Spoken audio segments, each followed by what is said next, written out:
ঘুরতে খায় এটা খুব হালাল, এরকম ডাকাইতে আছে না নাই?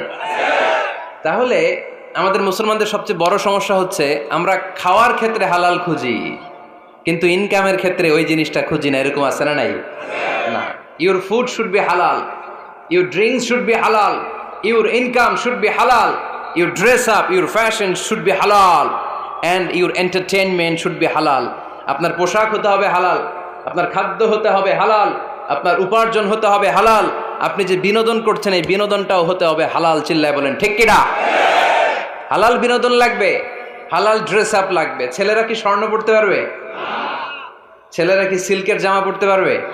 আমরা সিল্কের জামা পরি না, এটা আমাদের জন্য হারাম করেছে কে? ছেলেরা জুয়েলারি পড়তে পারবে? গলায় চেন পড়তে পারবে? হাতে ব্রেসলেট দিতে পারবে? আছে না নাই? এখানেও অনেকের আছে না নাই? দেয়া যাবে? অনেক ছেলে দেখবেন আবার কানের মধ্যে ছিদ্র করে।